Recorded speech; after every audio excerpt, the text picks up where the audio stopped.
गीता माता की, गायत्री माता की, हनुमान जी महाराज की। हर हर महादेव।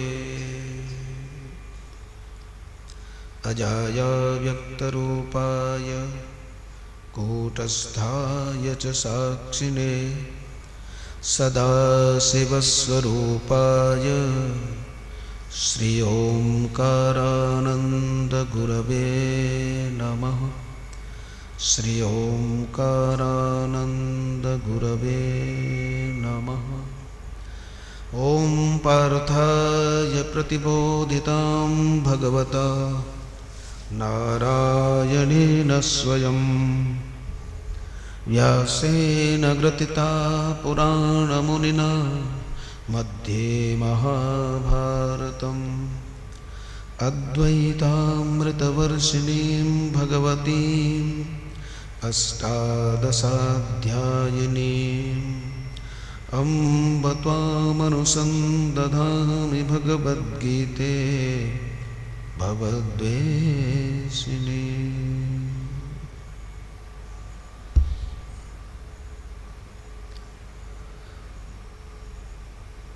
श्रीमद् भगवद गीता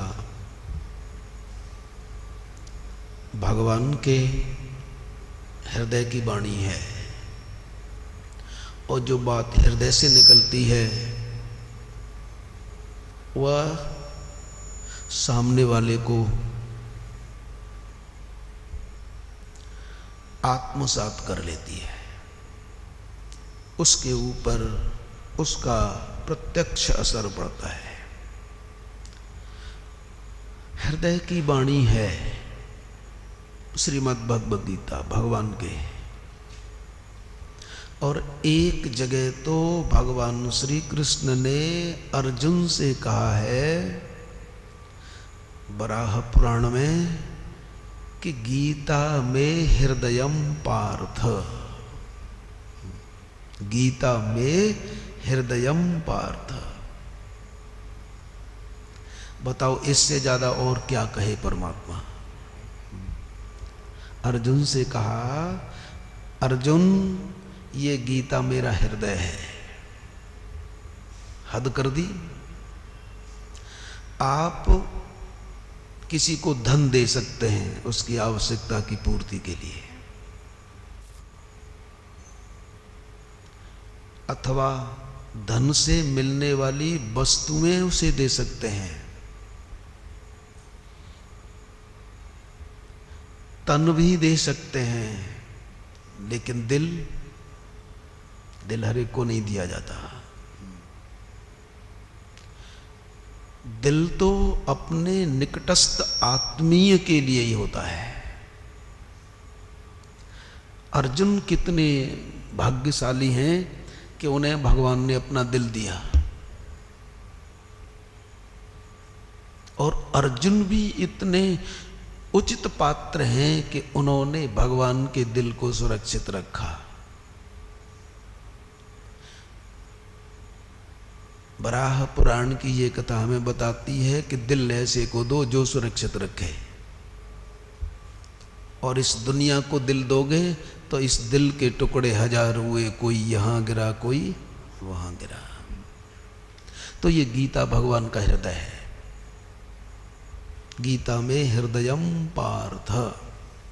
और व्यास जी ने जब भूमिका में लिखा तो बताया कि ये श्रीमद् भगवद गीता, इसका उपदेश भगवान ने अर्जुन को किया, किंतु जैसे एक एक व्यक्ति के अनेकों नाम होते हैं, शायद दो तो होते ही होते हैं हर एक के,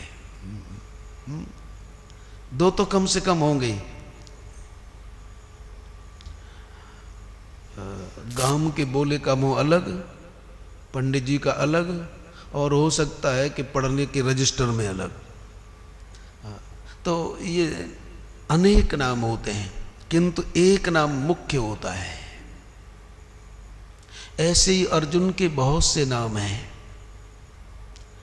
अर्जुन के नाम में भी इतना चमत्कार है साहब कि यदि कोई अर्जुन के 12 नामों को लिख ले तो ऐसा बताते हैं कि यदि कोई गऊ बीमार हो और उसके आप सींग में अर्जुन के 12 नाम लिख दो तो वो गऊ ठीक हो जाए, पशु ठीक हो जाए। ऐसा कुछ प्रैक्टिकल भी है। हाँ, इतना जरूर हमने देखा कि भैंस पर कम असर करता है लेकिन गऊ को जल्दी ठीक करता है। खैर, तो अर्जुन के नामों में भी सामर्थ्य है, किंतु भगवान श्री कृष्ण को जो अर्जुन का सबसे ज्यादा प्यारा नाम है वो है पार्थ। और आप श्रीमद् भगवद गीता में देखें तो सबसे ज्यादा यदि कोई नाम लिया है अर्जुन का तो वो पार्थ है। और यही नहीं, जब श्रीमद् भगवद गीता का उपदेश प्रारंभ किया है तो पार्थ शब्द से ही किया है, पार्थ संबोधन से ही किया है। और पहला जो उपदेश है भगवान श्री कृष्ण का वो मालूम नहीं पड़ता, एक ही शब्द कहा है, पश्य। अर्जुन ने तो कहा कि दोनों सेनाओं के बीच में मेरा रथ खड़ा कर दो। भगवान ने खड़ा कर दिया और फिर संजय धृतराष्ट्र से कहते हैं, अर्जुन की आज्ञा मानकर उस सर्वेश्वर ने दोनों सेनाओं के बीच में रथ खड़ा कर दिया और कहा पश्य। पश्य उवाच पार्थ पश्य एतान समवेतान कुरु निते।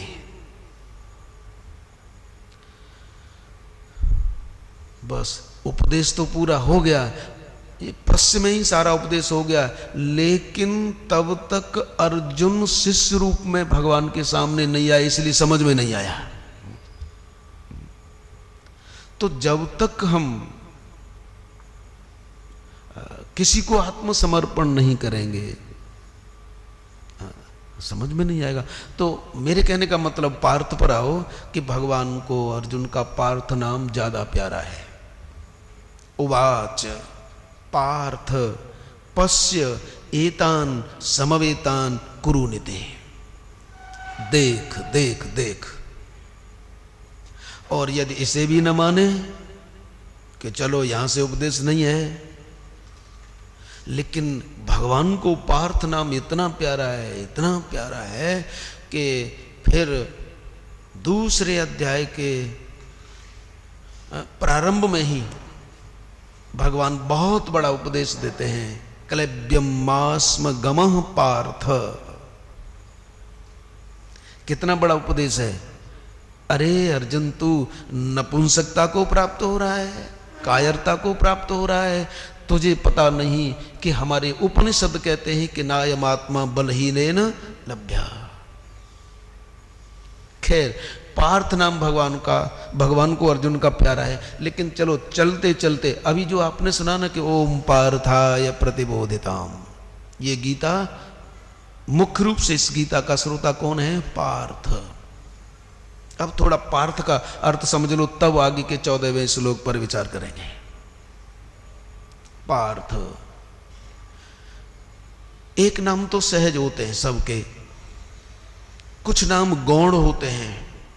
गौण उसे कहते हैं कि किसी गुण के कारण उसका नाम पड़ जाए। जैसे कि ये आदमी बहुत तेज दौड़ता है, धावक हो गया साहब। एक नाम तो सहज, चाहे वो भगवान हो अथवा कोई भी हो। व्यास जी कहते हैं कि भगवान के कोई कोई नाम तो सहज हैं, सतचित आनंद, ये सहज नाम है भगवान का। लेकिन जब उन्होंने गोवर्धन उठाया तो बोले गिरधर पड़ गया, ये गौण नाम है। किसी गुण के कारण यदि नाम पड़े तो उसे गौण कहते हैं, और जो सहज हो वो तो सहज है ही। तो यहां ये जो पार्थ है ये गौण नाम है, गुण के कारण है। अब पार्थ समझ लो। और जब तक हम पार्थ नहीं बनेंगे हमारी समझ में भी गीता नहीं आएगी साहब।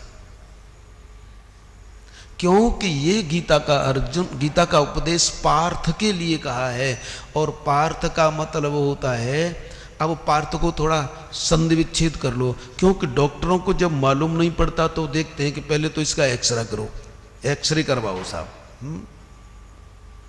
एक्सरे करवाया, लेकिन बोले अब तो इसका ऑपरेशन करना पड़ेगा, तब उस अंदर जो दोष है वो निकलना है। तो इस पार्थ शब्द का ऑपरेशन करो साहब। पार्थ ये बनता है पा धन अर्थ। पार्थ बराबर पा धन अर्थ। पा का अर्थ होता है पाति इति प, जो रक्षा करता है। पा का मतलब पाति इति प, क्योंकि पा धातु है संस्कृत में, तो जो रक्षा करता है उसे बोलते हैं पा। इसलिए शायद हमारे बच्चे पापा बोलते हैं, रक्षा करते हैं साहब, लेकिन वो बेचारे नहीं जानते। वो तो शायद बोलते होंगे अंग्रेजी के उसमें, लेकिन मुझे लगता है कि इसमें भी सार छिपा है। खैर चलो साहब, तो पाति जो रक्षा करता है उसे बोलते हैं पा। और अब आगे का शब्द क्या है? अर्थ। पाधन अर्थ, तो अर्थ माने प्रयोजन। रक्षा कौन करता है? केवल परमात्मा। हम मान भले नहीं कोई दूसरा रक्षा करता है, लेकिन रक्षा केवल परमात्मा करता है। रन बन व्याधि विपत्ति में रही मन मरो न रोय, जो रक्षक जननी जठर। ठीक है, बाहर निकला या आपके हाथ पैर हो गए, कमाने लगे, भीतर क्या कर रहे थे? गर्भ में भी कमा रहे थे क्या? वहां आपके पास आपका भोजन किसने पहुंचाया? तो जो सब जगह रक्षा करता है वह केवल परमात्मा है, ईश्वर है। आप कुछ कहो तो रक्षक परमात्मा। तो ऐसा परमात्मा ही जिसका अर्थ है, परमात्मा ही जिसका प्रयोजन है, परमात्मा को ही जो चाहता है, ऐसे को कहते हैं पार्थ। परमात्मा को छोड़कर और कुछ न चाहने वाले को पार्थ बोलते हैं। इसलिए कल शाम की बेला में आपने सुना कि दुर्योधन तो द्वारकाधीश की नारायणी सेना चाहता है, लेकिन अर्जुन कहते हैं मुझे नारायणी सेना नहीं चाहिए, मुझे तो आप चाहिए। तो जो भगवान को चाहे, भगवान से नहीं चाहे। भगवान से चाहोगे तो भगवान के अतिरिक्त तो कुछ और ही तो होगा। इसलिए भगवान को चाहे वो पार्थ है, और भगवान से चाहे वो बोपरी है। समझ में आ रहा है ना? भगवान को चाहे वो पार्थ है, वो भक्त है, लेकिन भगवान से चाहे ये दे दो प्रभु, ये दे दो प्रभु, ये दे दो प्रभु। श्रीमद् भागवत के 7वें स्कंद में प्रहलाद के चरित्र में ये आया है कि जब भगवान प्रकट हुए, हिरण्यकश्यप को सत्कृत किया, प्रहलाद को गोदी में बिठाया, तो प्रहलाद से भगवान बोलते हैं पुत्र कुछ मांग। प्रहलाद बोले कि मैं मांगू? आपने समझ क्या रखा है? आपने मुझे समझ क्या रखा है? बोले तू मेरा भक्त है। बोले भक्त की सी बात तो आप मेरे से कर नहीं रहे, आप मांगने की बात क्यों करते हैं? क्यों क्यों पुत्र, बात क्या हुई? प्रभु आपके भजन के अतिरिक्त मैं तो ये कहता हूं कि श्रेष्ठ ज्ञानी वह है जिसका स्वभाव केवल भजन करना हो जाता है। वो भजन को छोड़ करके भजन के फल में आपको भी नहीं चाहता, आपसे तो मांगेगा क्या? भजन के अतिरिक्त। और आप आश्चर्य करेंगे, एक नृसिंह तापनीय उपनिषद है, उस पर भगवान शंकराचार्य जी ने भाष्य लिखा है कि हे प्रभु, जो जीवन मुक्त पुरुष हो जाते हैं, जो वास्तविक ज्ञानी भक्त होते हैं, वे आपके भजन को छोड़कर आपको भी नहीं चाहते। स्वभाव भजनम हरे। तो केवल भजन, केवल भजन। तो प्रभु आप मुझे क्या वो ऐसे ही समझ रहे हो? यह आशीष आशास्ते न सवई भृत्य सवई बणिक। हाँ, इतना स्पष्ट लिख दिया साहब। प्रभु आप मुझसे मांगने के लिए कह रहे हैं। रो पड़े प्रहलाद, लगता है आपने मुझे अपना भक्त नहीं समझा। ना बेटा, ना ना, मैं इसलिए मांग रहा हूं, इसलिए मैं तेरे से मांगने के लिए कह रहा हूं कि कहां तो दुर्दांत दैत्य और उसके तेरे ऊपर प्रहार, इतनी परेशानी तेरे को हुई, मैंने आते में देर कर लिया, इसलिए मैं कह रहा हूं तू कुछ मांग ले। देखो प्रभु, मैं छोटा भले ही हूं, लेकिन चाहे ज्ञान की दृष्टि हो चाहे भक्ति की दृष्टि, कैसे भी आपसे मांगना नहीं बनता। भगवान ने कहा कैसे नहीं मांगना बनता? बोले ऐसे नहीं मांगना बनता। पहले तो मुझे ये बताओ कि यदि कोई आपका भजन करके आपसे कुछ मांगता है तो ईमानदारी से बताओ वो भक्त है कि लेन देन करने वाला व्यापारी है? न सवई भृत्य सवई बणिक। बड़ा जोर दे करके सुखदेव जी ने गाया है इस लीला को। न स भृत्य, वह भक्त नहीं है। स वई, वई का मतलब जोर लगा कर कह दिया कि वो भक्त नहीं है, वो तो व्यापारी है। जो आपका भजन करके आपसे कुछ चाहता है वो आपका भक्त नहीं है।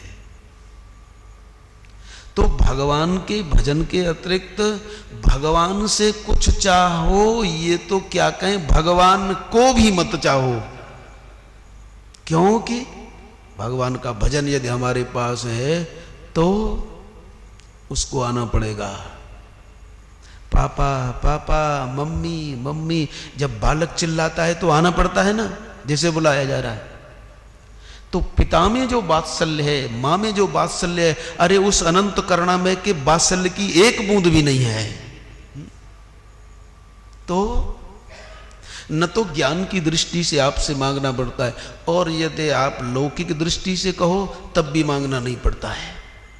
क्योंकि परमात्मा के साथ दो ही संबंध हैं, या तो परमात्मा को गोदी में बिठा लो या परमात्मा की गोदी में बैठ जाओ। परमात्मा को गोदी में बिठा लो, नंद बाबा बन जाओ, यशोदा बन जाओ, कौशल्या बन जाओ, दशरथ बन जाओ, ये क्या बन गए? भगवान को गोदी में बिठाना। भगवान को अपनी गोदी में बिठाना, उनका पिता बन जाना, उनका माता बन जाना। बोलो मांगना है? जब भगवान तुम्हारी गोदी में बैठे हैं तो उन्हें दोगे कि उनसे लोगे? आपका बच्चा आपकी गोदी में बैठा है तो आप उसे दोगे कि उससे लोगे? है ना? है, मांगना बनता है क्या? तो भगवान हमारी गोदी में बैठे हैं तब भी मांगना नहीं बनता, क्योंकि उस समय हमारा बेटा है। अच्छा चलो साहब, नहीं साहब वो हमारी गोदी में बैठे, हम में इतनी सामर्थ्य नहीं, हम कौशल्या नहीं, हम दशरथ नहीं, अब तो हम ही उसकी गोदी में बैठे हैं, तब भी मांगना नहीं बनता। आप उसकी गोदी में बैठे हैं फिर भी मांगना नहीं बनता। बोले क्यों? देख लो, नृसिंह भगवान ने कहा पुत्र कुछ मांग। प्रहलाद बोले मैं कहां बैठा हूं? बोले बेटा तू चिंता मत कर, अब तू मेरी गोदी में बैठा है, मुझे मेरे प्रश्न का उत्तर दो। मैं गोदी में तुम्हारे अपने आप बैठा हूं कि तुमने मुझे स्वयं बिठाया है? और ये लीला आती है कि हिरण्यकशिपु का उद्धार करने के बाद भगवान को जब विशेष क्रोध आया, ब्रह्मा जी मनाने आए, शिव जी मनाने आए, लक्ष्मी जी मनाने आई, भगवान नहीं माने तो सब ने मिलकर प्रहलाद से कहा कि तुम मनाओ। तो हाथ जोड़ करके जैसे ही प्रहलाद गए तो भगवान ने गोदी में उठाया है और अपने आप अपनी गोदी में बिठाया है, उठा लिया और गोदी में बिठाया। तो प्रहलाद ने प्रश्न किया कि मैं स्वयं आपकी गोदी में आया हूं कि आपने उठाया हूं, आपने मुझे गोदी में रखा है? बोले पुत्र मैंने तुम्हें स्वयं गोदी में रखा है। अच्छा तो आपने मुझे गोद ले लिया है? प्रहलाद बोले तो आपने मुझे गोद ले लिया है? बोले हाँ। तो बोले मांगना बनता ही नहीं है, क्योंकि ये नियम है कि यदि कोई किसी को गोद ले लेता है तो उसकी सारी संपत्ति का अधिकारी वह स्वतः हो जाता है, मांगने की बात नहीं, और मांगता है वो मूर्ख है। बेकार भिखारी क्यों बने? तो ईमानदारी से बताओ, भगवान से मांगना बनता है क्या? उनकी गोदी में बैठ जाओ तो मांगना नहीं है, और वो तुम्हारी गोदी में बैठ जाए तो? अरे भाई, दोनों हाथों में लड्डू हैं, लेकिन ये लड्डू तब होंगे जब उसके साथ संबंध जोड़ोगे, उसके साथ संबंध जोड़ना है। तो पार्थाय प्रतिबोधिताम, पार्थ उसे कहते हैं जिसका अर्थ, जिसका प्रयोजन, जिसका सब कुछ सर्वस्व लक्ष्य केवल परमात्मा है।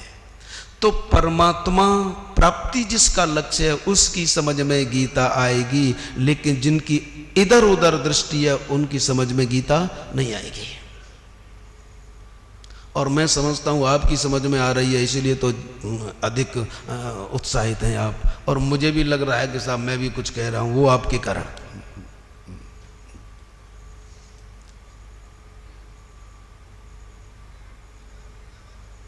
देखो, एक बार इलाहाबाद में कुंभ हुआ और गीता का बहुत बड़ा शिविर लगा हुआ था। अपने अपने विचार प्रकट कर रहे थे लोग।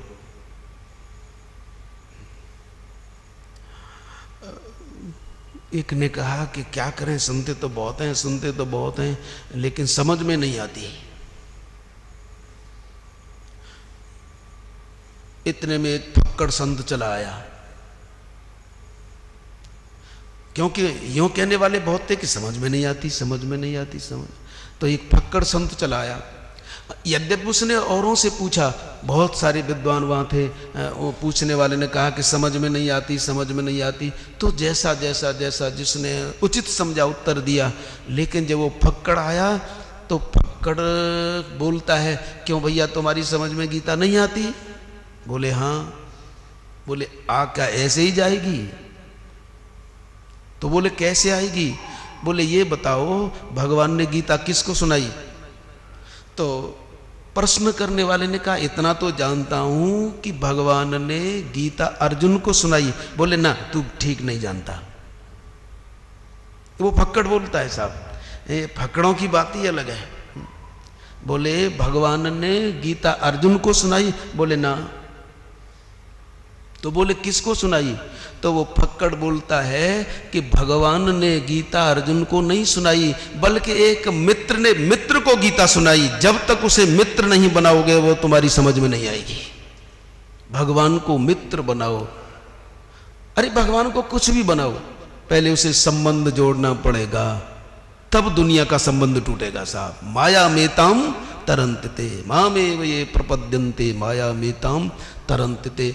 तो आइए हम सब पार्थ हैं और ये धारणा करें, हे प्रभु ये शरीर ही रथ है, इंद्रियां घोड़े हैं, मन लगाम है, आपने हमारे इस मन लगाम को पकड़ रखा है। अब हम आपसे प्रार्थना कर रहे हैं।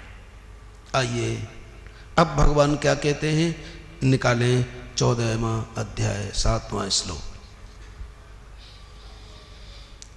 दैवी ये सा गुणमयी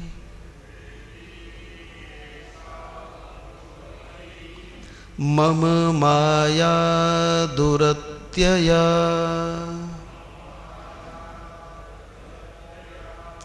दैवी ये सा गुणमयी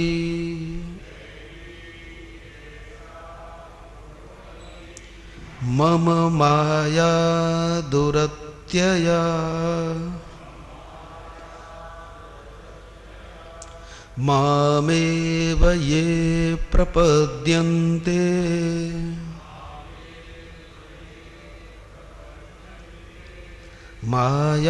मायामेतां तरन्ति ते।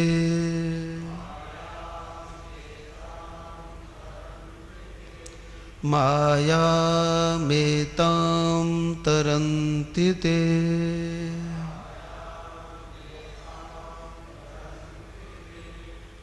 सबसे पहले भगवान ने माया की 5 पहचान बताई। नंबर 1, यह दैवी है। नंबर 2, ही ऐसा, यह निश्चय ही प्रत्यक्ष है, लेकिन वास्तव में है नहीं। तीसरी, ये गुणमयी है, मजबूत रस्सी है। गुणमयी माने मजबूत रस्सी।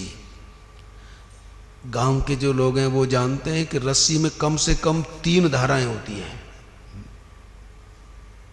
ऐसे ही, क्योंकि गुण माने रस्सी, तो ये गुणमयी है, माने ये इसमें तीन रस्सियां इकट्ठी हो गई हैं, सतोगुण, रजोगुण और तमोगुण।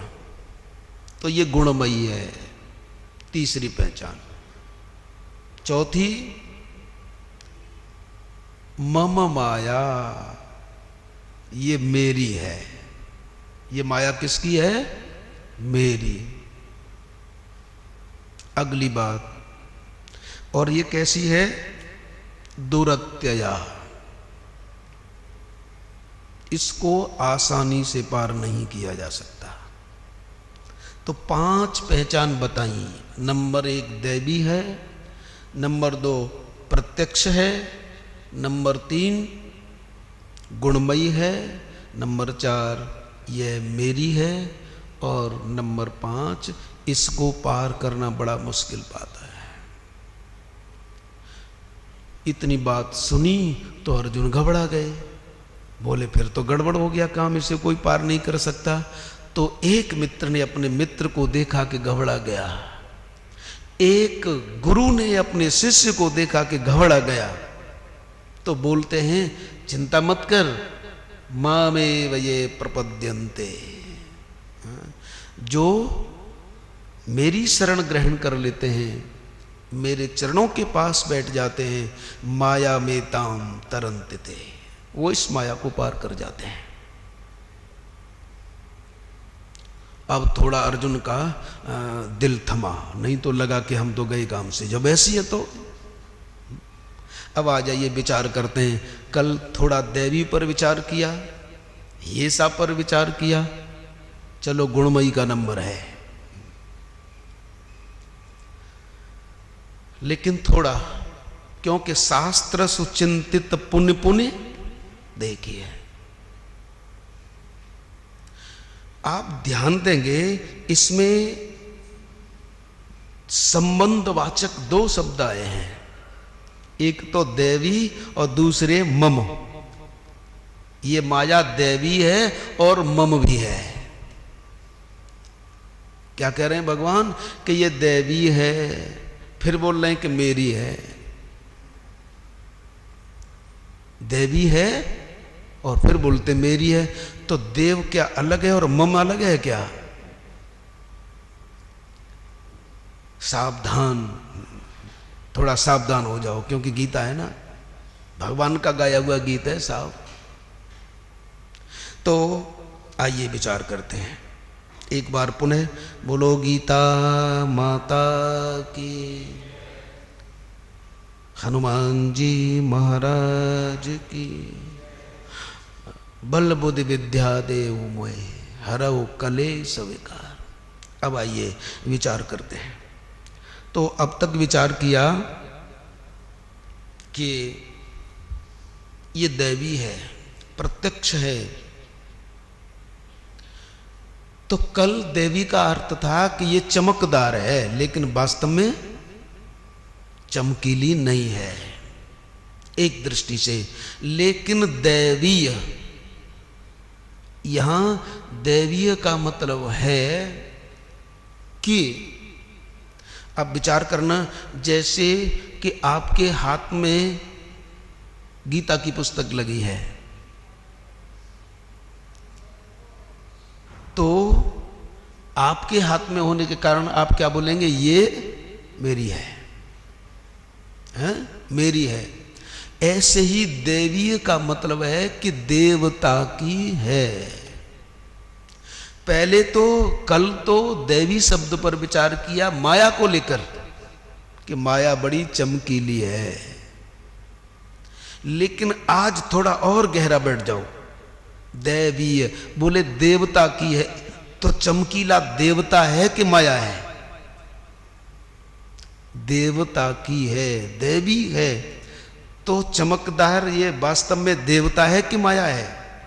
देवता है ना।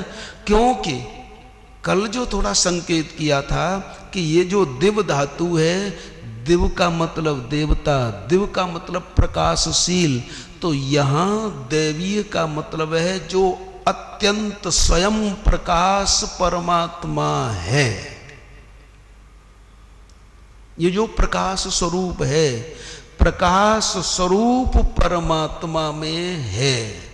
अब थोड़ा इतना विचार करना पड़ेगा कि कभी कभी कोई चीज तो मैं के अंतर्गत है।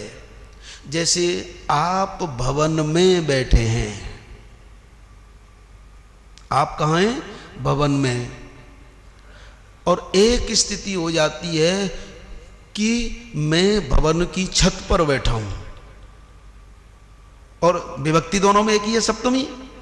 चाहे तो घर के भीतर यानी घर में, मेरी समझ में ये तो आना चाहिए सीधी सादी सी, कोई ज्यादा तो वैसी बात नहीं। तो एक स्थिति तो ऐसी है कि हम भवन में हैं। बोले रामदास कहाँ हैं? बोले घर में। अब रामदास निकल करके आ गए घर की छत पर। बोले अब रामदास कहाँ हैं? घर की छत पर। लेकिन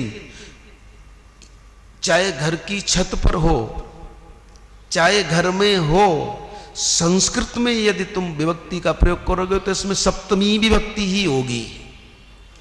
अब इसलिए यहां हम अब अर्थ करेंगे कि यह जो माया है वह परमात्मा में है, जो अत्यंत प्रकाशमान है, अत्यंत प्रकाशमान है, सहज प्रकाशवान है।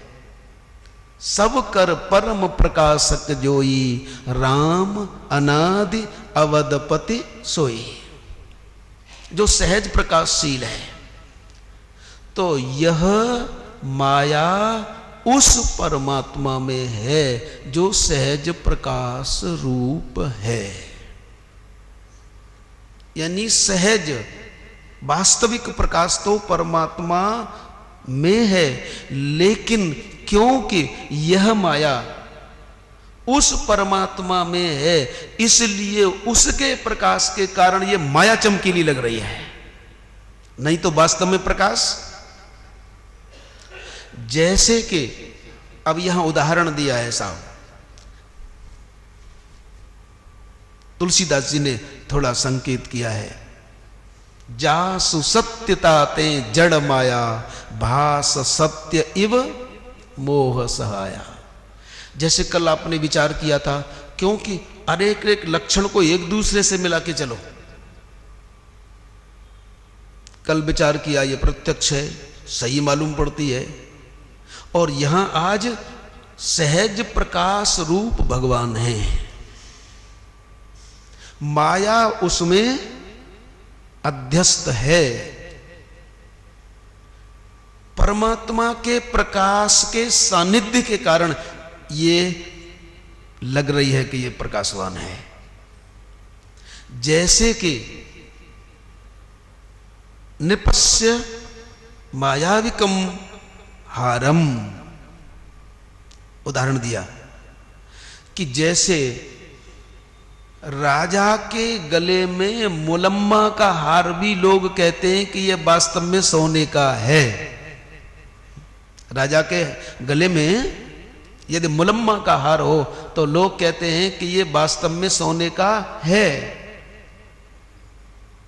ऐसे ही उस परमात्मा की सत्यता के कारण यह सत्य प्रतीत होती है, और उस परमात्मा के सहज प्रकाश के कारण ये प्रकाशवान दिखाई देती है, और उस परमात्मा के आनंद के साचर के कारण ये आनंदमयी प्रतीत होती है। नहीं तो इसमें कुछ नहीं है, उधार का सौदा है इसके पास, तो इसके पास कुछ नहीं है। जासु सत्यता ते जड़ माया, भास सत्य इव मोह सहाया। चलो और उदाहरण के द्वारा समझो। दैवी है, ऐसा है, प्रकाशवान जैसी लगती है, प्रत्यक्ष लग रही है, इसे ऐसे समझो। आकाश, आकाश में सूर्य, सूर्य चमक रहे हैं, गर्मी पड़ रही है, और जब ज्यादा गर्मी पड़ती है तो आप कहते हैं आज तो बादल हो सकते हैं क्योंकि गर्मी पड़ रही है। होता है ना, कहते हैं ना अब तो बादल बन सकते हैं। तो सूर्य अपनी किरणों से प्रकाशित हो रहे हैं, सूर्य की गर्मी से फिर बादल बन गए। बादल को किसने उत्पन्न किया? सूर्य की किरणों ने। लेकिन बादल बादल बनते गए, सा बनते गए बनते गए बनते गए, और हुआ ऐसा कि इतने बादल इकट्ठे हो गए बनते बनते कि जिन सूर्य के कारण, जिन सूर्य की किरणों से बादल बने थे, इतने इकट्ठे हो गए, इतने इकट्ठे हो गए कि उन बादलों ने सूर्य को ढक लिया।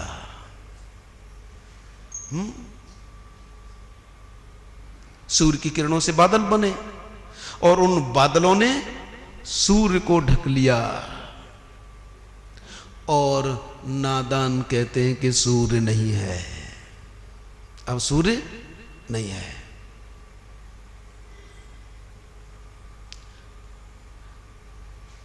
कितना कितना कृपा की है साहब इन संतों ने हमारे ऊपर।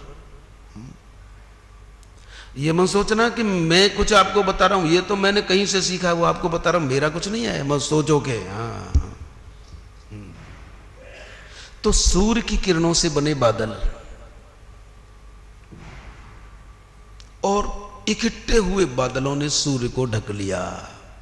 और जो बच्चे हैं वो कहते हैं अब सूर्य नहीं रहा, अब सूर्य दिखाई नहीं दे रहा है। ये कौन कहेगा सूर्य नहीं रहा? कौन कहेगा? नादान की समझदार। तो एक बच्चे ने कहा पिताजी अब तो सूर्य तो है ही नहीं। तो पिता पूछते हैं बेटा ये बताओ सूर्य नहीं है? बोले नहीं। बोले कैसे? बोले देखो ना बादल ही बादल है, सूर्य नहीं है। अच्छा तो ये बादल दिखाई दे रहे हैं? हाँ। तो सूर्य नहीं है? बोले ना। तो बादल तुझे दिखाई दे रहे हैं? बोले हाँ। तो ये बता कि तुझे जो बादल दिखाई दे रहे हैं वो किसके प्रकाश में दिखाई दे रहे हैं? आ रहा है समझ में? ये जो तुझे बादल दिखाई दे रहे हैं ये किसके प्रकाश में दिखाई दे रहे हैं? तो आप क्या कहेंगे?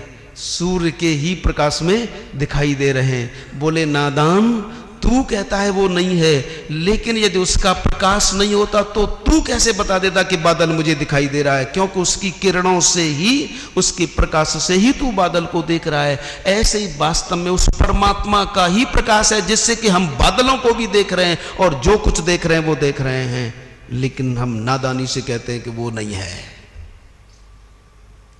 और इसी बात को भगवान इसी 7वें अध्याय के 24वें श्लोक में कहेंगे, नाहम प्रकाशः सर्वस्य योग माया समावृतः मूढ़ो यम ना विजानाति लोको मामजमव्ययम्। नाहम प्रकाशः सर्वस्य, ये 25वां श्लोक है साहब। नाहम प्रकाशः सर्वस्य योग माया। तो बताओ सूर्य नष्ट हो गया क्या? अच्छा बादलों की स्वतंत्र सत्ता है क्या? नहीं ना, बादलों की स्वतंत्र सत्ता नहीं है, सूर्य की स्वतंत्र सत्ता है। इसलिए सत्यम परम धीमहि, उसकी परम सत्ता है। आइए 2 मिनट कीर्तन और कर लें, क्योंकि ये विषय ऐसा ही है, थोड़ा और भगवान को ले लो। श्री राम जय जय राम,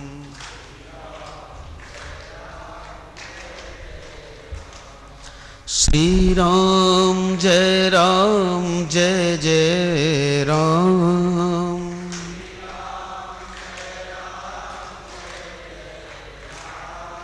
श्री राम जय जय राम,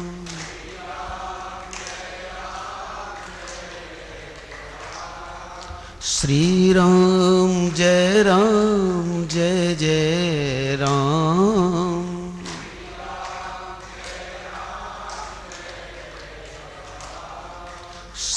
राम जय जय राम,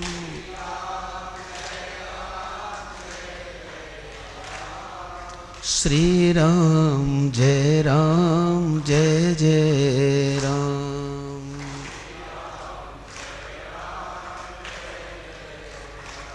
श्री राम जय जय राम,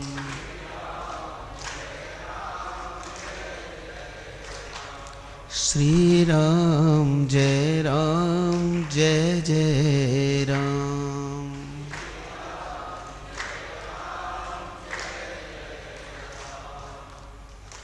बोलो गीता माता की। आ जाओ फिर। तो सूर्य से उत्पन्न हुए बादल सूर्य को ही ढक लेते हैं। इन बादलों का आश्रय कौन है? सूर्य। तो जैसे बादलों का आश्रय सूर्य है, लेकिन आपने देखा है ना, कोई कोई ऐसे होते हैं कि जिस घर में खाएं उसी में छेद करेंगे। होते ना बहुत से ऐसे। और कुछ कुछ ऐसे होते हैं कि जिस डाली पर बैठे उसी को काटेंगे। कालिदास। वो बाद में हो जाए, वो बात जैसी वो है, ठीक है। तो आप कहते ना अधिकांशतः कि जिस बर्तन में खाए उसी में छेद। तो ये जो माया है सूर्य से उत्पन्न है। ये जो बादल हैं सूर्य से उत्पन्न है। इन बादलों का आश्रय सूर्य है, लेकिन ये ऐसी है साहब, उसी को ढक लेती है। इसको हम शास्त्र की भाषा में बोलते हैं आश्रय विषय संबंध। शास्त्र की भाषा में, वेदांत की भाषा में इसे बोलते हैं आश्रय विषय संबंध। यानी जिसके आश्रय है उसी को ढक ले, उसी को विषय करे, उसी को ढक ले। तो ये बादल कहां से पैदा हुए? सूर्य से। और ढक किसको रहे हैं? सूर्य को। ऐसे ही यह जो माया है इसकी अलग सत्ता नहीं है, यह स्वतंत्र नहीं है। लेकिन इसका कमाल देखो कि जिससे उत्पन्न है उसी को ढक लेती है, उसी को नहीं देखने देती। इसलिए ये कैसी है? अब इस सिद्धांत को वहां भी ले आओ कि मम माया दुरत्यया। ये दुरत्य है। चलिए आगे चलते हैं। पुनः बोल लो, दैवी ये सा गुणमयी,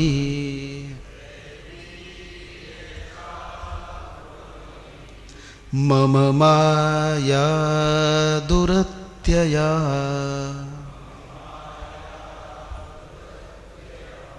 मामेव ये प्रपद्यन्ते,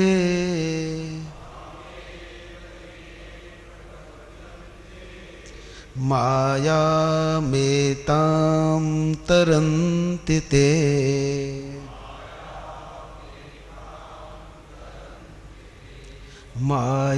मायामेतां तरन्ति ते।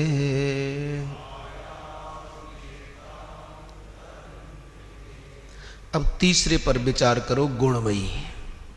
ये कैसी है? गुणमयी है। और आप ये तो जानते ही हैं कि केवल 3 गुण होते हैं, सतोगुण, रजोगुण और तमोगुण। सतोगुण प्रकाश देता है, रजोगुण चंचलता पैदा करता है, विक्षेप,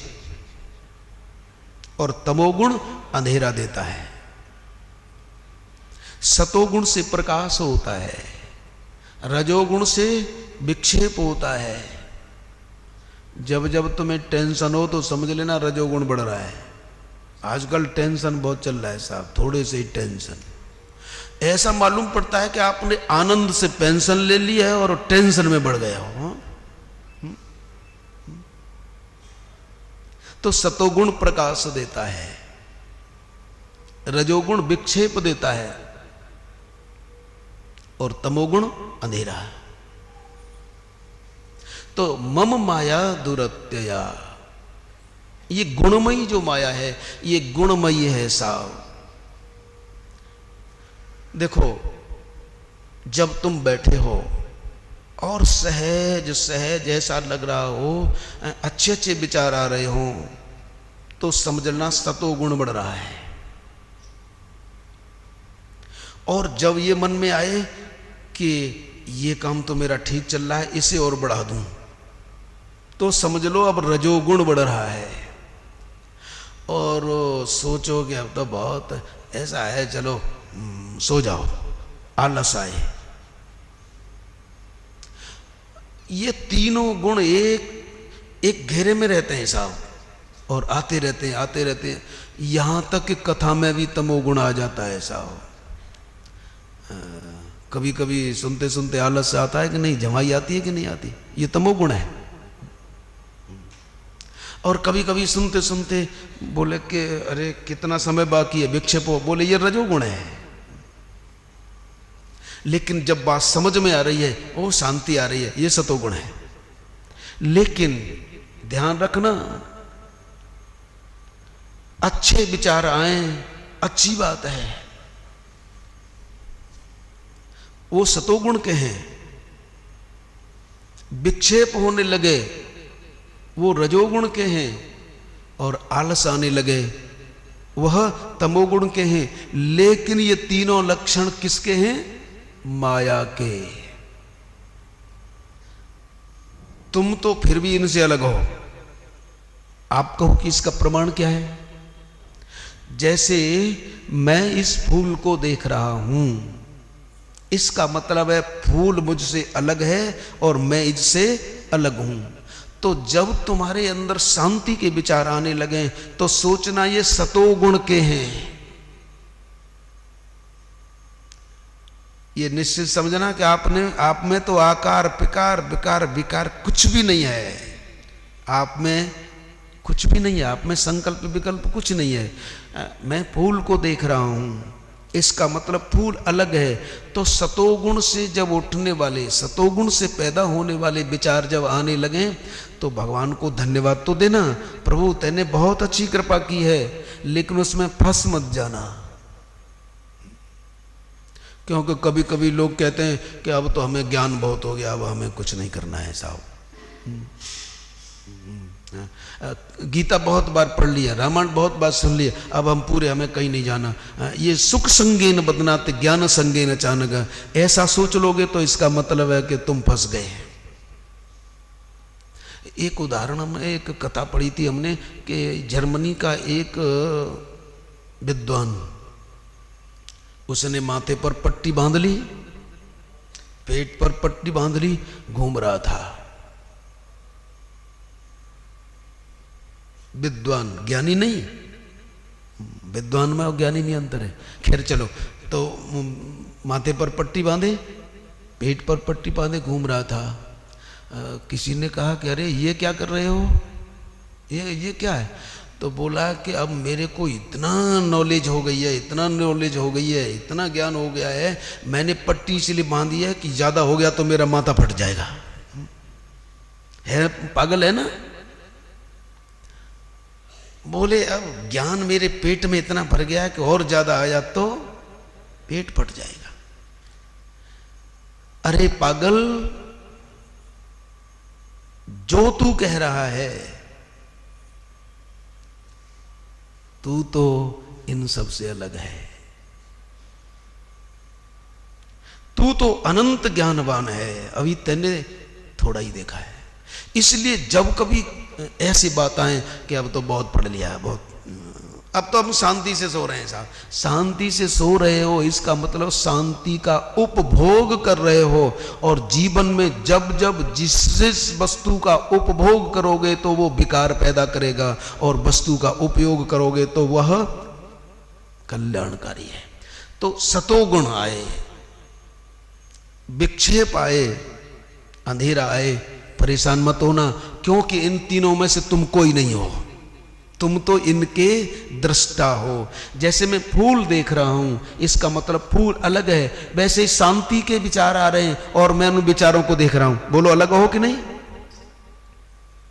टेंशन मुझे हो रहा है, इसका मतलब टेंशन अलग है और मैं अलग हूं, मैं इसको जानने वाला। शांति के विचार आ रहे हैं, आप उनके दृष्टा हो, जानने वाले हो, उनसे अलग हो। अरे पागल, वो तेरे कारण शांति शांति है, नहीं तो क्रांति है। जैसे अभी बताया ना कि सहज प्रकाश तो परमात्मा है, लेकिन माया को हम समझ लेते हैं। ऐसे ही ये जो सतोगुण का ये जो शांति है, तुम उसके दृष्टा हो। सतोगुण के विचार, उनसे पैदा होने वाला सुख, उनसे जो पैदा होने वाला ज्ञान। लेकिन यहां इतना ध्यान देना, यहां जो सतोगुण से उत्पन्न होने वाला ज्ञान है वो परोक्ष ज्ञान की बात है, अपरोक्ष ज्ञान की बात नहीं है। और अपरोक्ष ज्ञान तो तुम्हारा स्वरूप है, सत्यम ज्ञानम अनंतम ब्रह्मा। तो कहते हैं कि महाराज ऐसे बांध लेती है जीव को। और ये सतोगुण गृहस्थों को, घोर गृहस्थों को परेशान नहीं करता साहब। अटपटी बात लग रही है ना? ये सतोगुण जो ज्यादा रागी हैं उन्हें परेशान नहीं करता, तमोगुणी है उन्हें परेशान नहीं करता। ये सतोगुण तो हम जैसे वक्ताओं को और कोरे विद्वानों को परेशान करता है। ये रजोगुणी और तमोगुणियों को सतोगुण परेशान नहीं करता। ये तो थोड़ा बहुत को सीख लिया, अब हम हो गए सब पूरे। अब बेचारे स्वयं कथावाचक हैं, किसी और की कथा हो रही है, हम अब जाएं कैसे, हम तो वक्ता हैं। ये सतोगुण विद्वानों को परेशान करता है, ज्ञानी को परेशान नहीं करता। विद्वान और ज्ञानी में अंतर है। विद्वान केवल समझता है, लेकिन ज्ञानी देखता है, दर्शन करता है। विद्वान समझता है, लेकिन ज्ञानी साक्षात्कार करता है। इतना अंतर है विद्वान और ज्ञानी में। विद्वान क्या करता है? समझता है, लेकिन ज्ञानी साक्षात्कार करता है। और जब तक तत्व का साक्षात्कार नहीं होगा, तब तक इस माया का पीछा नहीं छूटेगा। भगवान श्री कृष्ण दूसरे अध्याय में कहते हैं, परम दृष्ट्वा निवर्तते, परम दृष्ट्वा निवर्तते। उस परमात्मा का साक्षात्कार करने के बाद भाग गई माया साहब। रसवर्जम रसोप्यस्य परम दृष्ट्वा निवर्तते। तो ये जो सतोगुण है वह रजोगुणियों को परेशान नहीं करता, तमोगुणियों को परेशान नहीं करता, ये तो विद्वानों को परेशान करता है साहब। और ये 100% सही है कि ये जो सोने की जंजीर है ना, हथकड़ी बेड़ी, उस दिन कहा था ना कि हम जेल जाने के लिए तैयार नहीं, तो समझदाने का कोई बात नहीं। बोले हम बहुत बड़े आदमी हैं। बोले कोई बात नहीं, लोहे की जंजीर नहीं डालेंगे, चांदी की जंजीर नहीं डालेंगे, हम तुम्हें जेल में तो ले चलेंगे, लेकिन सोने की हथकड़ी बेड़ी डाल देंगे। बोले तो तैयार हैं। अरे पागल, सोने की हथकड़ी बेड़ी तो का तू जेल में नहीं है। इसलिए तमोगुण को जीता जा सकता है, रजोगुण को जीता जा सकता है, लेकिन सतोगुण पर विजय प्राप्त करना बहुत मुश्किल बात है साहब। इसलिए ज्यादा फंसते हैं हम जैसे लोग। आप चिंता मत करो, ये हम लोगों की परेशानी है।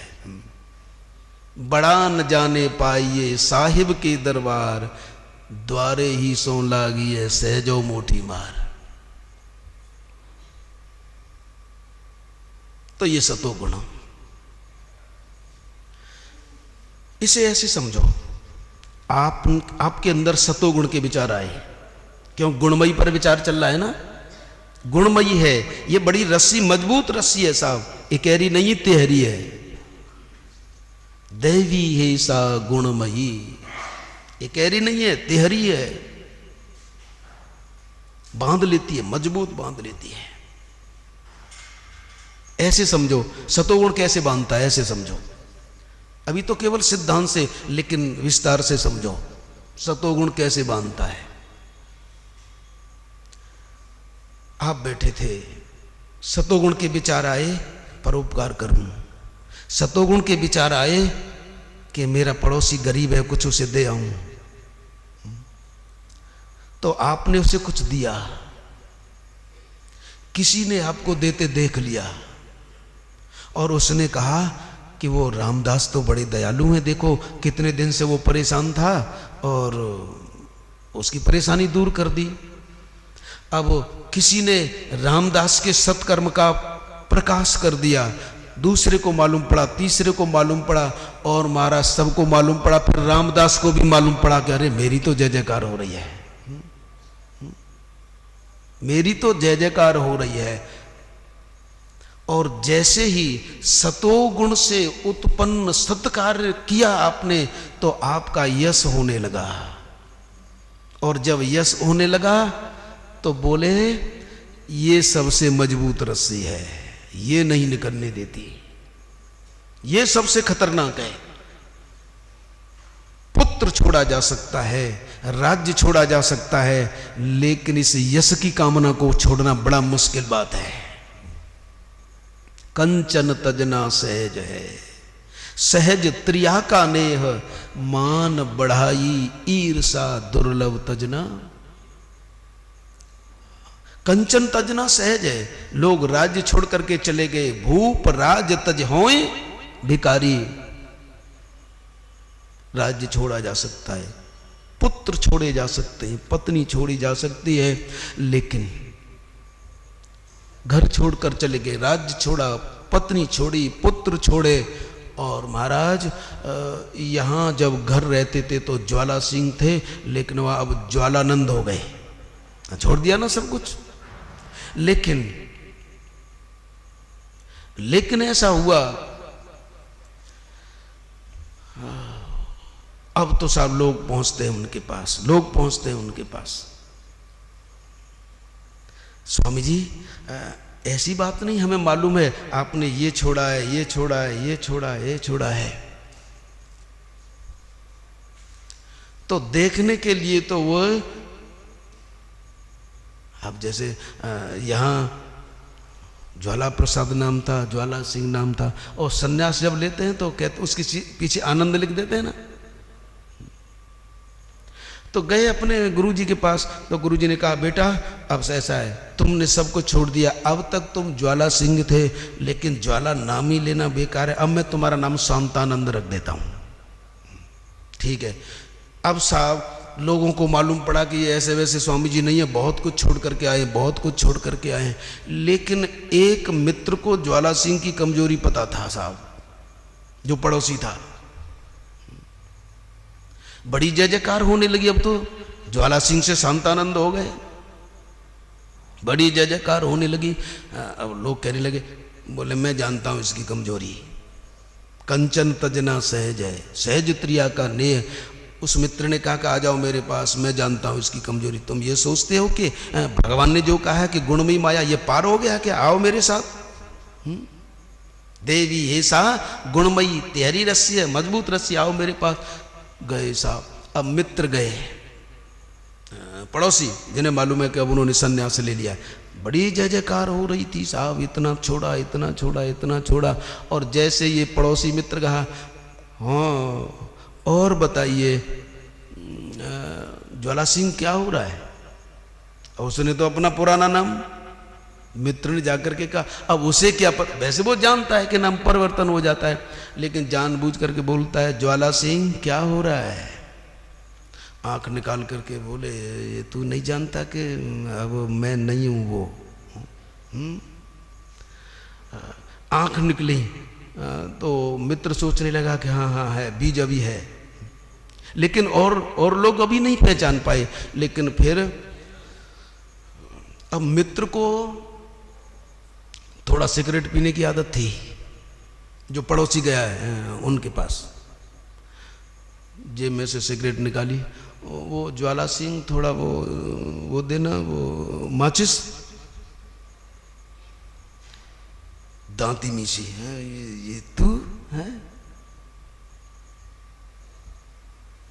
लेकिन बोले, अरे दे दो ना माचिस मुझे, मैं भूल गया हूं। तो बोले, माचिस मेरे पास रखी है? तो बोले, माचिस तो नहीं है, लेकिन अभी तुम्हारे अंदर ऐसी आग जल रही है कि वास्तव में अब में तुम्हें कोई परिवर्तन ही नहीं हुआ। भले ही ऊपर से शांत आनंद हो, लेकिन भीतर से ज्वाला धधक रही है। कंचन तजना सहज है, सहज त्रिया का नेह, मान बड़ाई ईर्षा दुर्लभ तजना। तो महाराज कभी कभी हम क्या कहें, हम उनकी, जो एक कवि ने लिखा, क्या रोना उनका रोना, क्या रोना उनका रोना, जो बीच धार में डूब गए। क्या रोना उनका रोना, जो बीच धार में डूब गए। हम रो रहे हैं उनके ऊपर जो बैठ किनारे डूब गए।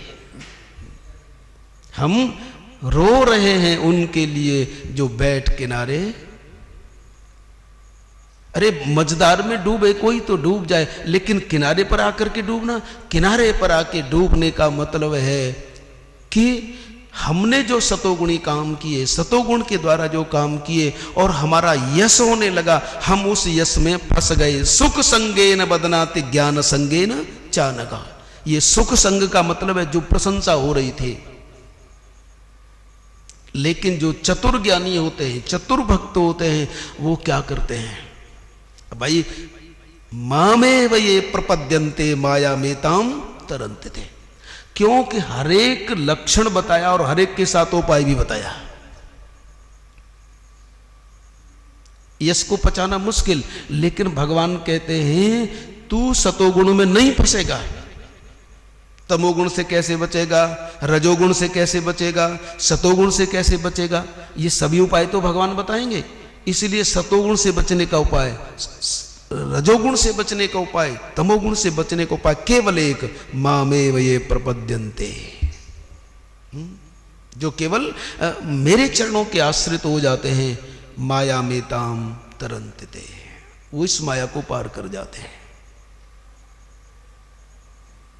इसलिए जो चतुर भक्त होता है, चतुर ज्ञानी होते हैं,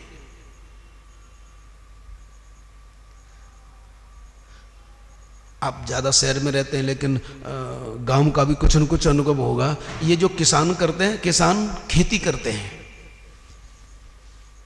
किसान जब खेती करते हैं ना, तो गेहूं बोया, बाजरा बोया या कुछ बोया, जो बोया वो तो पैदा हो गया, लेकिन उसके साथ साथ ऐसा होता है घास भी पैदा हो जाती है। बोया गेहूं, वो तो निकला ही, लेकिन उसके साथ घास और निकल आई।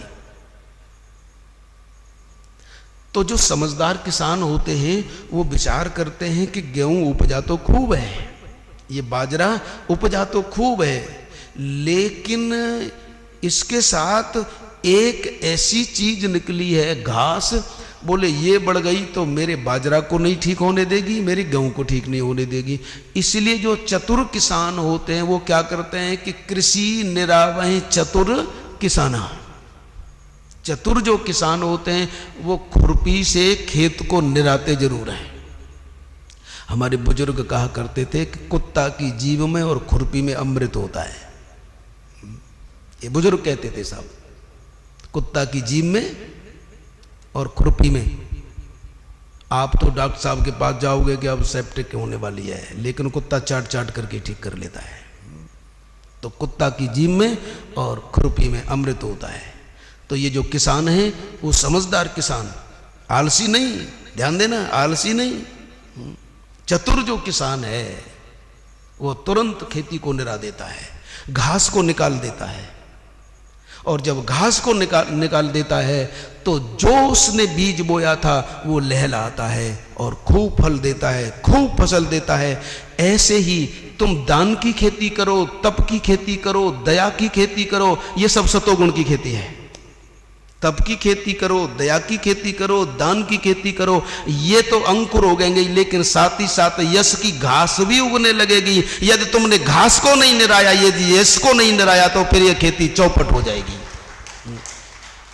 इसलिए इसको निराना है, लेकिन इसको निरा वही सकते हैं मामेव ये प्रपद्यन्ते, जो मेरी शरण हो जाते हैं। आपको मालूम है ना, भगवान श्री राम से भरत मिलने चले, पहुंच गए इलाहाबाद, भरद्वाज जी के आश्रम में रुके। प्रभात हुआ, गंगा स्नान करने के लिए गए और चारों तरफ से लोग जय जयकार करने लगे, भरत जी की जय हो, भरत जी की जय हो। यही नहीं कि गृहस्थ उनकी प्रशंसा कर रहे हों, सन्यासी, ब्रह्मचारी, वानप्रस्थी, गृहस्थ सभी प्रशंसा कर रहे थे, सभी प्रशंसा कर रहे हैं। तो भरत जी के साथ जो चल रहे हैं वो देख रहे हैं कि ये सभी आश्रमों के लोग भरत जी की प्रशंसा कर रहे हैं, लेकिन भरत जी क्या सुन रहे हैं? आप आश्चर्य करेंगे, उस प्रसंग को देखें। लोग तो भरत जी की प्रशंसा कर रहे हैं, लेकिन भरत जी क्या सुन रहे हैं? सुनत राम गुण मंदिर आए। लोग तो भरत की प्रशंसा कर रहे हैं। किसी ने कहा कि भरत जी आपकी बड़ी प्रशंसा है, बोले मैंने तो सुना ही नहीं कुछ। लोग तो भरत जी की प्रशंसा सुन रहे हैं, भरत जी की प्रशंसा हो रही है, लेकिन भरत जी जो आ रहे हैं भरद्वाज जी के पास गंगा स्नान करने के बाद, तो कह रहे हैं कि सुनत राम गुण, मुझे कौन पूछता था तेरी बंदगी से पहले। भगवान के गुण सुनते हुए आए। मानो भरत जी कहते हैं, हे प्रभु तुम्हारे कारण इस भरत का यश हो रहा है, लेकिन मैंने यश रूपी थाल का जो ये यश रूपी जो भोग बनाया वो मैं तेरे को निवेदन करता हूं, तू इसका भोग लगा, मैं सबको बांट देता हूं, मैं इसको नहीं रखता। तो जब तुम्हारी प्रशंसा होने लगे तो भगवान को भोग लगा देना। मामेव ये प्रपद्यन्ते, ये प्रभु तेरे से मिला है। तो ये कैसी है? गुणमयी। सतोगुण को पार करना बड़ा मुश्किल बात, और जब तक सतोगुण को हम पार नहीं कर लेंगे, रजोगुण को पार नहीं कर लेंगे, तमोगुण को पार नहीं कर लेंगे, तब तक शांति नहीं मिलेगी। सुख तो मिल सकता है, सुख तो रजोगुण में भी है, सुख तो तमोगुण में भी है, सुख तो सतोगुण में भी है। ऐसा मन सोचना कि तमोगुण में सुख नहीं है। हाँ, ये बात दूसरी है कि वो तमोगुण का जो सुख है वो परिणाम में दुख देता है। आपने किसी पर क्रोध किया, आपको सुख ही तो मिल रहा है, ये बात बाद में सॉरी बोलो, पीछे से पछतावा हो। तो सुख तो तमोगुण में भी है, सुख रजोगुण में भी है, सुख सतोगुण में भी है, लेकिन शांति सतोगुण, रजोगुण, तमोगुण इन सब से ऊपर उठ जाने में है। जब तक इन तीनों गुणों के हम दृष्टा नहीं बनेंगे। चलो एक सिंपल उदाहरण के द्वारा आपको समझाएं। हम और आप यहां क्यों आए हैं? शांति के लिए। सुख तो हमें घर में भी मिल रहा था साहब, ऐसे ऐसे सुख, ऐसे ऐसे बेडरूम के क्या बताएं।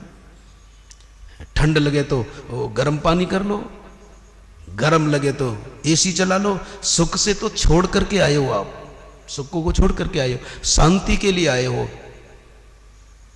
और शांति को कौन प्राप्त करता है? निर्ममो निरहंकार सशांति मदिगच्छते। देवी है सा गुणमयी। अब गुणमयी, इन तीनों गुणों को हम पार कर जाएंगे तब हमें शांति मिले। और वो शांति, अब देखिए साहब, कभी कभी हमें लगता है कि श्रीमद् भगवद गीता एक सूत्र है और रामचरितमानस और भागवत इनकी व्याख्याएं हैं। ऐसा मुझे लगता है कि श्रीमद् भगवद गीता तो सूत्र है, सिद्धांत है, लेकिन श्री रामचरितमानस और श्रीमद् भागवत इन सूत्रों की व्याख्या है। भगवान कहते हैं कि ये माया गुणमयी है और इस गुणमयी माया को पार हो जाने के बाद ही शांति मिलेगी, लेकिन इन तीनों गुणों से तुम ऊपर तब उठोगे जब मामेव ये प्रपद्यन देते। देखो एक टीका हमने ऐसी, एक श्रीमद् भगवद गीता की पुस्तक हमने ऐसी देखी कि उसमें मामेव ये प्रपद्यन्ते है ना, तो मामेव ये प्रपश्यन्ते लिखा है। तो वहां विचार चला कि ज्ञानी तो प्रपश्यन्ते, ज्ञानी तो देखता है, लेकिन भक्त शरण ग्रहण करता है, इसीलिए दोनों ही ठीक है। खैर चलो साहब, तो मुझे लगता है कि रामचरितमानस तो गीता की व्याख्या है। अच्छा चलो, अब ऐसे समझ सबकी समझ में आएगा, माताओं की भी समझ में आएगा, वैसे समझ में सबकी आ रहा, मैं तो वैसे ही कह रहा हूँ, समझ में अब समझते थे नहीं तो क्यों शांत बैठे रहते। अच्छा देखिए साहब, सीता जी की खोज करने के लिए हनुमान जी चले ना, और सीता जी की खोज करने के लिए हनुमान जी जा रहे हैं। मैं इतना सिंपल इसलिए ले रहा हूं कि वो सिद्धांत समझ में, क्योंकि रामचरितमानस गीता की व्याख्या है। हनुमान जी सीता जी की खोज करने के लिए जा रहे हैं। सीता जी कौन है? बोले राम जी ज्ञान है, सीता जी शांति है, शांति सुमति सुंदर सुचि रानी, सम दम नियम शैल रजधानी। चित्रकूट में जब भगवान श्री राम सीता लक्ष्मण बैठे होते हैं तो उनकी कई उपमाएं हैं। उनमें से एक उपमा है कि सानुज सीय समेत प्रभु सोहत पर्ण कुटीर, ज्ञान भक्ति वैराग्य जन सोहत धरे शरीर। चित्रकूट में भगवान बैठे हैं, श्री राम ज्ञान है, सीता जी भक्ति हैं, लक्ष्मण वैराग्य हैं। तो सीता जी का एक स्वरूप भक्ति का चित्रकूट में, और सीता जी का दूसरा स्वरूप है शांति का, सम दम नियम शैल रजधानी। ये चित्रकूट भगवान की राजधानी है, जहां सम दम नियम ये शैल पर्वत हैं, पावन पर्वत वेद पुराना। ये जितने भी पर्वत हैं चित्रकूट में, बड़ी शोभा मनोरम है, जाकर के देखो साहब। आज भी गुप्त गोदावरी अपने भगवान के सानिध्य का बिल्कुल निदर्शन कर रही है। तो शांति सुमति सुंदर सुचिरानी, सीता जी भक्ति है और सीता शांति है। तो शांति की खोज के लिए ज्ञानी शांति की खोज के लिए जाता है, भक्त भक्ति की खोज के लिए जाता है। तो हनुमान जी चले। अब सीता जी के पास तो तब पहुंचे जब तीन गुणमयी माया को पार कर जाएं, और आप ध्यान देंगे कि तीनों गुणमयी माया आई सा बीच में, आई कि नहीं आई? सुंदरकांड का पाठ करते हैं कि नहीं करते? हाँ करते हैं ना, बहुत सुंदर बात है। सुंदरकांड सुंदर ही इसलिए है कि अन्यत्र तो भगवान के लिए भक्त प्रयास करता है, अन्यत्र तो भगवान के लिए भक्त व्याकुल है, भगवान की खोज भक्त करता है। लेकिन सुंदरकांड में तो स्वयं भक्त की खोज भगवान करवाते हैं और उनके लिए व्याकुल है। तत्व प्रेम कर्म मोर तोरा, जानत प्रिया एक मन मोरा, सो मन सदा रहत तो पाई। तो तीन गुणी ये त्रिगुणमयी माया ऐसा रास्ते में मिल गई। सबसे पहले कौन मिली? सतोगुणी माया मिली, सुरसा। सुरसा जो सबसे ज्यादा मीठी हो, दुनिया में जिससे ज्यादा मीठा कोई हो नहीं। और आप जानते हैं दुनिया में सबसे ज्यादा मीठा क्या है? शहद। अरे शहद तो उसके सामने कुछ नहीं है। अपनी यश की कामना सबसे ज्यादा मीठी है, अपनी प्रशंसा, प्रशंसा से मीठा दुनिया में कोई है ही नहीं। और अभी अभी बताया कि प्रशंसा तब मिलेगी जब सतोगुणी काम करोगे। तो ये सतोगुणी माया आ गई सुरसा। सुरसा नाम अहिन की माता, पठे न आए कही ते बाता। सुरसा आई साहब, और ऐसी वैसी नहीं, अहिन की माता, सर्पों की माता है। और ऐसे वैसे नहीं आई है, देवताओं ने भेजी है। देवताओं ने भेजी है। तो ये सुरसा आई, ये सतोगुणी माया आई और बोलती है मैं तुझे खाऊंगी। और वास्तव में ये जो यश है ना वो हमें खा जाता है, फिर हम भक्ति तक न पहुंच पाते हैं। कितना जोर लगाते हैं, कितना जोर लगाते हैं, लेकिन 5 साल बाद बेचारे भूत हो जाते हैं, भूतपूर्व। हाँ, कितना जोर लगाते हैं इस पद के लिए। हाँ? पद और प्रतिष्ठा। तो ये सुरसा आई, कहती है मैं तुझे खाऊंगा, खाऊंगी। हनुमान जी बोले मैया तू मुझे क्यों खाएगी? बोले ऐसा है कि आज सुरन मोई दीन आहारा। अच्छा मैया, तो देवताओं ने तुम्हें भेजा है? हाँ। क्यों भेजा है? बोले देवताओं ने कहा है कि जा खा ले। अब हनुमान जी सोचने लगे कि देवता फल खाते हैं, फूल खाते हैं, दूसरे को ऐसे कैसे कह सकते कि जा मनुष्य खा, बंदर खा? इसका मतलब ये झूठ बोल रही है। खैर चलो, अब अकल से काम लेना है। अच्छा, तो देवताओं ने तुम्हें भेजा है? बोले हाँ। तो मैया तुम माता हो, तुम देवताओं की माता हो, लेकिन मैं जगत की माता की खोज करने जा रहा हूं। तुम तो केवल देवताओं की माता हो, लेकिन मैं उन माता की खोज करने जा रहा हूं। जनक सुता जग जननी जानकी, मैं जगत की माता की खोज करने जा रहा हूं। तो माता का नाम इसीलिए लिया हनुमान जी ने कि शायद ये माता है, माता है, इसलिए दूसरी माँ की बात सुनकर के शायद पिघल जाए। लेकिन ये सुरसा बोलती है तू ये सोच रहा होगा कि तेरी इन बातों में मैं फंस जाऊंगी? तू एक माता की बात कह करके मेरे को फंसाना चाहता है? अरे मैं ऐसी माता हूं, और की तो बात क्या, जब मेरे को भूख लगे तो मैं अपने बच्चों को ही खा जाती हूं, क्योंकि मैं सर्पिणी हूं। सुरसा नाम अहिन की, मैं सर्पों की माता हूं। और ये नियम है कि जब सर्पिणी को भूख लगती है, कुछ नहीं मिलता, तो वो अपने बच्चों को ही खा जाती है। तो जब वो अपने बच्चों को खा जाए तो क्या मैं तेरे को नहीं खा सकती? मेरे को मत बरगला। लेकिन हनुमान जी बोले कि अच्छा मैया, जब ये बात है तेरे को खाना ही है तो ले खा।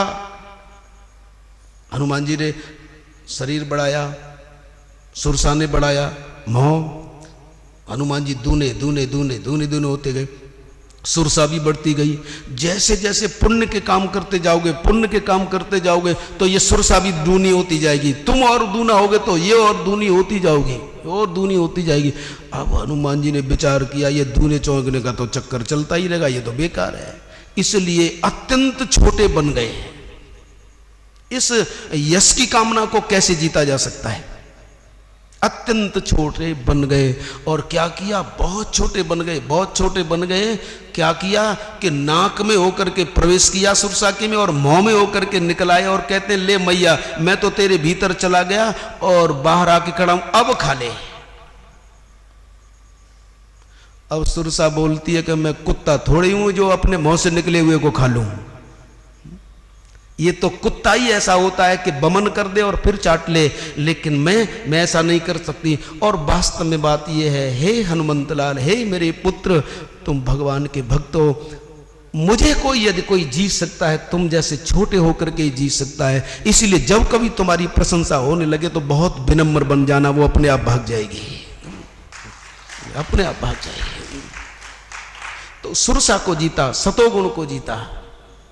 इसके बाद दूसरी माया मिल गई साहब, तमोगुणी माया, सिंह का जो राहु की माता है। और वो तमोगुणी माया है क्योंकि कोई ऊपर उड़ करके जाता है तो गहई छाह सक सोन उड़ाई, छाह पकड़ लेती है, छाह पकड़ करके खा जाती है। छाह माने अंधेरा, और अंधेरा किस में होता है?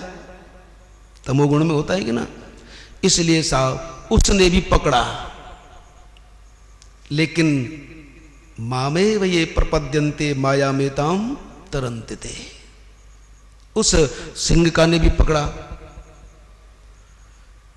कुछ लोगों ने कहा कि ये छाया पकड़ करके जिसकी छाया है उसे नीचे गिरा लेती है। क्या हनुमान जी के अंदर भी कोई छाया थी? क्या उनके अंदर भी कोई कालिमा थी? प्रश्न करने वाला भी ठीक है और उत्तर देने वाला भी कोई ऐरा गहरा नहीं है साहब। बोले ये क्या? कोई और उड़े तो उसकी छाया हो, उसकी कालिमा हो, लेकिन हनुमान जी। तो बोले पागल, तुझे पता नहीं है कि जब हनुमान जी चले हैं तो किसका स्मरण करके चले हैं? किसका स्मरण करके? भगवान का स्मरण करके नहीं चले। उनके हृदय में सीताराम है, उनके हृदय में सीताराम, और मोह में प्रभु मुद्रिका मेल मुख माई जलद लागे गए। उनके मोह में तो मुद्रिका है, मुद्रिका में राम नाम लिखा है। बोले जो कीर्तन करते हुए जा रहा है, हृदय में ध्यान करते हुए जा रहा है, तो ये तो उस सिंह ने गलती की है। जैसे कोई चूने के पानी को दही समझ करके पीने लगे तो मर जाता है, ऐसे ही वो जो छाया थी वो तो भगवान श्री राम की कालिमा, उनका रंग था, लेकिन उसने समझा कि ये छाया है, इसलिए ये छाया नहीं है, उनमें कालिमा नहीं है, बल्कि जो जास हृदयागार बसहि राम, उनके हृदय में जो सीताराम है, उनकी जो नीलिमा थी, उसने समझा कि ये छाया है। इसलिए क्या किया, अब हनुमान जी सोच रहे हैं कि ये तमोगुणी माया, इसे जीवित मत रखो, मार दो। मार दिया। सतोगुण को मारना नहीं है, सुरसा को मारा नहीं है। सतोगुण को मार दोगे तो फिर ये न तो गीता की कथा होगी न भागवत की कथा होगी। उसे मारना नहीं है, उसके साथ संतुलन बनाना है। इस सिंह का को मार दिया, तमोगुण को मार दिया, लेकिन साहब अभी पिंड नहीं छूटा। इसको मार दिया, लंका में पहुंच गए, वहां रजोगुणी माया मिल गई। ऐसा ही कुछ चौपाई है, नाम लंकिनी है, ऐसे ही है कुछ, नाम लंकिनी एक निश्चरी। इसलिए तो कहते हैं कि ऐसी सभा में बैठना चाहिए कि भूल जाओ तो बता दें। एक निश्चरी जो लंकिनी है, ये रजोगुणी माया है, ये रजोगुणी माया है। और ये जो रजोगुणी माया है, क्योंकि लंका में क्या है, सोना ही सोना, सोना ही सोना, रजोगुणी रजोगुण रजोगुणी। और जब वो देखा कि ये कोई बंदर जा रहा है, और हनुमान जी ने क्या किया कि छोटा, बहुत छोटा रूप धारण करके जा रहे थे, लेकिन उसकी दृष्टि इतनी फैली, अच्छा सावधान। जैसे ये रेलवे क्रॉसिंग आती है ना, तो कहते हैं ना सावधानी हटी और दुर्घटना घटी, तो ऐसे ही हनुमान जी महाराज जा रहे हैं बड़े सावधानी से, लेकिन देखने वाला भी बड़ा सावधान है। तो ये लंकिनी कहती है, अच्छा चोर की तरह जा रहा है, तू नहीं जानता कि मुझे ब्रह्मा जी ने यहाँ की अधिष्ठात्री देवी बना करके भेजा है, मैं इस नगर की रक्षिका हूं। हनुमान जी बोले कि चलो बात कर लो इससे। बोले क्या बात है? बोले जाने नहीं मरम सठ मोरा।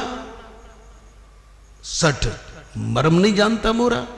बोले नहीं जानता। क्या मरम है तुम्हारा? कि मोर आहार जहां लगे चोरा। ये जितने भी चोर हैं वो सब मेरा भोजन है। अच्छा तो फिर? बोले तुझे खाऊंगी, तू चोरी से जा रहा है ना। हनुमान जी बोले कि तेरा नियम पक्का है? बोले और क्या कच्चा है? मैं खाती ही चोरों को हूं। बोले ये तो बहुत झूठ बोलती है, और झूठ बोल रही है, इसको तो मारो भाई। बोले तू चोरों को खाती है? बोले हाँ, मोर आहार जहां लगे चोरा। जितने भी चोर हैं सबको खाती हूं। तो हनुमान जी ने एक मुक्का मारा, झूठ बोलती है, सबसे बड़ा चोर तेरे इस लंका का मालिक है जो दूसरे की स्त्री को चुरा के लिया, इस चोर को क्यों नहीं खाती? एक मुक्का मारा, इसको क्यों नहीं खाती? सुरसा के साथ संतुलन है, सतोगुण के साथ संतुलन बनाना है। सिंह का को मार दिया, तमोगुण को मार देना है। और ये रजोगुण, बोले रजोगुण मर जाएगा तो फिर घर से यहां तक सत्संग के लिए कैसे आओगे? क्योंकि जितनी भी क्रियाएं होती हैं वो रज के कारण होती हैं। इसलिए हनुमान जी ने सोचा इसे भी मारो मत, मूर्छित कर दो। मुठ का एक महाकप्यहनी, एक मुक्का मारा, और जैसे ही मुक्का मारा, हनुमान जैसे संत ने मुक्का मारा, चक्कर आया उसे, गिरी, और उसके मुंह से रक्त की धारा निकली, और बोलती है कि सत्संग हो गया। लो साहब, धौल धप्पा भी सत्संग हो गया। हनुमान जी बोले ये कैसा सत्संग? बोले हनुमान जी तुम देख नहीं रहे हो, तुमने मुक्का मारा है, मेरे मुंह से रक्त की धारा निकली है। ऐसे ही संत जब सूत्र का मुक्का मारते हैं तो राग का रक्त बह करके निकल जाता है। विन सत्संग विवेक न होई। लेकिन ये मुक्का क्या है? मेरी आदत पड़ गई है कि कोई कोई कुछ निकल आए तो जरूर लिखा किसी ने तो उसमें कोई ना कोई बात होगी। ये मुक्का क्या है? अच्छा, हाथ में कितनी उंगलियां हैं? 5। और ये क्या कह रही है जो लंकनी है कि सत्संग हो गया। तात स्वर्ग अपवर्ग सुख धरिय तुला एक अंग, तूलनताय सकल मिल जो सुख लब। बोले सत्संग हो गया। अच्छा, सत्संग हो गया ये क्यों कह रही है? ये इसलिए कह रही है क्योंकि हनुमान जी ने मुक्का मारा। अच्छा, मुक्के का और सत्संग का क्या है साहब? हाथ में 5 उंगलियां हैं और भगवान के साथ हमारे संबंध कितने हैं? एक शांत भाव, एक दास्य भाव, एक सख्य भाव, एक वात्सल्य भाव, एक माधुर्य भाव। माने वो सत्संग हो गया। आज तुमने ऐसा सत्संग दे दिया है, ये तो हमारे ऊपर निर्भर करता है कि भगवान के साथ कौन सा संबंध माने। लेकिन हनुमान जी कह रहे हैं कि मैंने तो सभी भावों को प्रदर्शित कर दिया, तू भगवान से जो संबंध मान ले वो मान ले। मुठ का एक महा को प्यानी। बोले मेरा कल्याण हो गया, अब मैं तो ब्रह्मलोक जा रही हूं। लेकिन जहां से हम चले थे, दैवी हे सा गुणमयी मम माया दुरत्या मामेव ये प्रपद्यन्ते माया में ताम तरंतते। मेरी माया गुणमयी है। इन तीनों गुणों को पार हो जाने के बाद तब कहीं तो हनुमान जी ने सुरसा के साथ संतुलन, सिंह को मारा और रजोगुणी को तारा। तमोगुणी को मारा, रजोगुणी को तारा और सतोगुण के साथ संतुलन। इसके बाद सीता जी के दर्शन हुए और जो कुछ हुआ सो हुआ। लेकिन एक बात जहां मैं आपको ले जाना चाहता हूं, मामे व ये प्रपद्यन्ते माया में ताम तरंतते। दैवी है सा गुणमयी। मैया के पास पहुंच गए, मैया को मुद्रिका दे दी और मैया ने उसे बेटा माना। और जब बेटा माना तो हनुमान जी कहने लगे, सुनहु मां तुम वो अतिशय भूखा। मैया मुझे भूख लगी है, मैं कई दिन का भूखा हूं। वैसे तो हम जब देख रहे थे हम बानर वालू तो हमने नियम कर लिया था कि व्रतसाई था हमारा, लेकिन कल से तो हमने कुछ नहीं खाया है, मैं भूखा हूं। मैया बोली इतनी दूर से आया और तेरे को कुछ नहीं? बोले कुछ नहीं, कहीं कुछ नहीं मिला। बोले भूखा है? बोले हाँ। तो तेने आकर के मुझे देखा, अब तुझे भूख लग रही है, मुझसे ही क्यों कह रहा है कि सुनहु मां तुम वही अतिशय। और हनुमान जी को किसकी भूख है? मां के दर्शन किए ना, भक्ति के लिए चले थे, भक्ति के साक्षात्कार हो रहे हैं। लेकिन माँ बेटे का थोड़ा संबंध देखो, भक्त और भक्ति का संबंध देखो। सुनो माँ तुम वही अतिशय भूखा। मैया मुझे बहुत भूख लगी है। मैया बोली क्यों रे, तेरे को अब भूख लगी है? क्या और कोई माता नहीं मिली इतनी लंबी यात्रा में? तो हनुमान जी कहते हैं माताएं तो एक नहीं 3 मिली, माताएं एक नहीं 3 मिली। लेकिन अंतर इतना है कि अब तक खाने वाली माता तो मिली, लेकिन ये तू ऐसी माता है जो खिलाने वाली है। और सारी माताएं मिली हैं, वो सब खाने वाली मिली हैं, लेकिन तू ऐसी माता है जो मुझे खिलाने वाली है।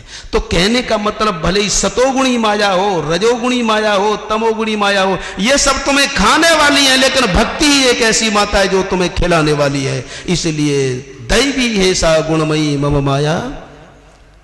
रजोगुण तमोगुणी की तो बात क्या, इस सतोगुण के भी चक्कर में मत पड़ना, क्योंकि ये भी खाने वाला है। आज बस इतना ही, फिर आगे कल विचार करेंगे। श्री राम जय जय श्री राम, श्री राम जय जय श्री राम।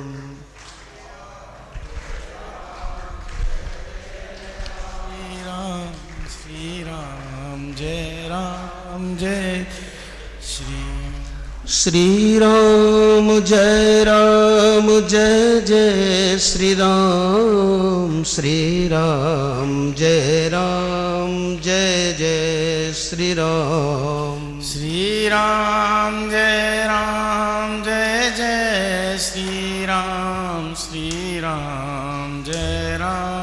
जय जय श्री राम। श्री राम जय जय श्री राम जय जय श्री राम। श्री राम जय जय श्री राम जय जय श्री राम। श्री राम जय जय श्री राम जय जय श्री राम। श्री राम जय जय श्री राम जय जय श्री राम। आनंद कंद भगवान की, गीता माता की, गीता भक्ता की, हनुमान जी महाराज। जय जय श्री हर हर महादेव।